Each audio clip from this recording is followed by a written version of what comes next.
Assalamualaikum warahmatullahi wabarakatuh. Bismillah, alhamdulillah, wa syukurillah, wa nikmatillah, wa la hawla wa la quwata illa billah, amma ba'd. Alhamdulillah saudara-saudaraku semuanya, alhamdulillah kita masih diberikan kenikmatan, kekuatan yang sangat luar biasa ini. Pada malam hari ini kita bersama teman-teman santri Pondok Nuswantara sama Abah diajak ke tempat masjid apa nih gini? Oh ini Masjid Baitul Karim. Ini tempatnya di daerah Tulis Kriyo, Blitar. Ini maksud dan tujuannya Abah kenapa. Assalamualaikum warahmatullahi wabarakatuh. Pada malam yang penuh berkah ini, seperti biasanya Gus Samsudin bersama dengan anak-anak santri akan melaksanakan sholat malam. Namun malam ini ada sesuatu yang berbeda. Gus Samsudin tidak akan melaksanakan sholat malam di Musola Nuswantara seperti biasanya. Melainkan beliau mengajak para santri untuk melakukan sholat malam di sebuah masjid yang terletak di Tulis Kriyo, Blitar. Sebelum melaksanakan sholat malam, Gus Samsudin selalu menekankan pentingnya mandi malam. Beliau meyakini bahwa mandi dengan niat yang baik akan memberikan kesegaran dan keberkahan bagi siapa saja yang melakukannya. Dengan penuh perhatian, Gus Samsudin meminta anak-anak santri untuk mandi menggunakan air dari Masjid Tulis Kriyo. Masjid ini berada di pinggir jalan raya, sehingga seringkali banyak orang yang mampir untuk melaksanakan sholat dan berdoa di sana. Gus Samsudin percaya bahwa ketika suatu tempat sering digunakan untuk sholat dan bersolawat, tempat tersebut akan menarik rezeki. Rezeki yang dimaksudkan tidak hanya terbatas pada harta benda, tetapi juga mencakup rezeki dalam bentuk kesehatan, kemakmuran, kebahagiaan, dan berbagai nikmat lainnya yang diberikan oleh Allah Subhanahu wa Ta'ala. Karena itulah, beliau mengajak para santri untuk mandi malam di tempat ini dengan harapan agar mereka dapat bertawasul di masjid yang penuh berkah ini. Setelah mandi, Gus Samsudin berencana untuk mengambil sedikit air dari masjid tersebut. Air ini nantinya akan digunakan untuk membantu saudara-saudara kita yang membutuhkan. Dengan cara ini, Gus Samsudin ingin menebarkan kebaikan dan keberkahan serta menunjukkan betapa pentingnya berbagi dengan sesama. Dengan niat yang tulus dan semangat yang tinggi, para santri pun siap mengikuti petunjuk Gus Samsudin untuk melaksanakan sholat malam dengan penuh khidmat dan rasa syukur. Semoga malam ini menjadi malam yang penuh keberkahan bagi kita semua. Assalamualaikum. Oke, waalaikumsalam. Jadi rencang-rencang para santri di beto mriki kan mandi teng mriki niku pripun apa? Nggih. Jadi di malam hari ini saya mengajak anak-anak saya untuk mandi di tempat ini, di Masjid Baitul Karim. Iya. Jadi malam ini anak-anak saya, anak santri, saya ajak untuk mandi di Masjid Baitul Karim karena mengikuti hati saya ingin mengajak mereka semua untuk mandi di tempat ini. Satu hal yang perlu untuk dipahami bahwa ketika suatu tempat sering digunakan untuk bersolawat, maka tempat itu menjadi majelisnya malaikat, menjadi tempat yang keramat, menjadi tempat yang sangat dicintai oleh Allah maupun oleh baginda Rasulullah. Makanya ketika suatu tempat itu sering digunakan untuk bersolawat, itu akan menarik rezeki. Rezeki itu termasuk juga kesehatan, kemudahan, keserasian, keharmonisan dalam berkeluarga, anak yang menghormati orang tuanya, orang tua yang memuliakan anak-anaknya, seorang suami yang memuliakan istrinya, seorang istri yang menghormati suaminya, itu juga sebuah rezeki. Apalagi ini masjid, yang mana masjid itu adalah rumah Allah. Setelah sholat, berdoa, lalu sedekah dulu. Nah, setelah itu baru mandi.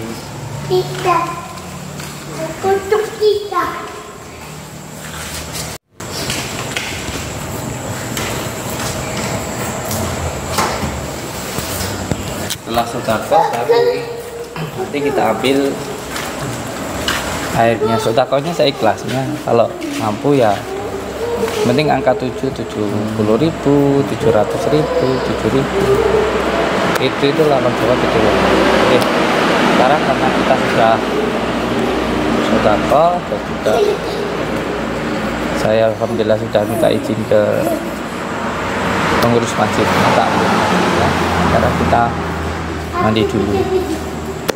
Semoga ini bisa memberikan manfaat untuk panjenengan semuanya. Jika rumahnya ada gangguan baik sihir atau suka marah atau rezekinya seret, bisa juga diikhtiari dengan wasilah air masjid ini. Oke, atur suwun. Assalamualaikum warahmatullahi wabarakatuh.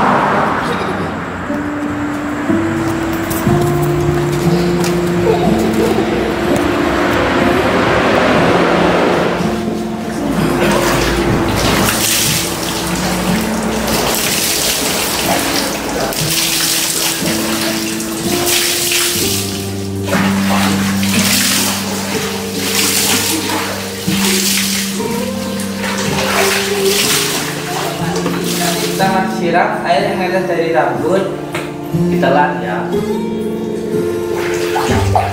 Ayo ini Suroto sama sih ngerem mandi monggo. Semua ya, niatnya semua. Enggak, bang pendek boleh? Boleh, lanjut boleh. Pendek. Bismillahirrahmanirrahim. Siapa ayo tadi? Bismillahirrahmanirrahim. Nama itu Islamil Janabati wa Junubi wa Nuhika Nabi Muhammad Sallallahu Alaihi Wasallam. Tarik nafas, Allah. Nah, nafas nanti sampai saya siramkan ya. Bismillahirrahmanirrahim. Bismillahirrahmanirrahim. Bismillahirrahmanirrahim.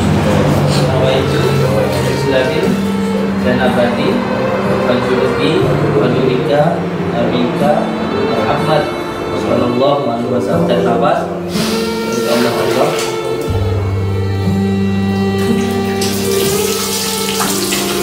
Nafas jadi dalam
Kiri.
La ilaha illallah Muhammadur Rasulullah Miftahul jannah la ilaha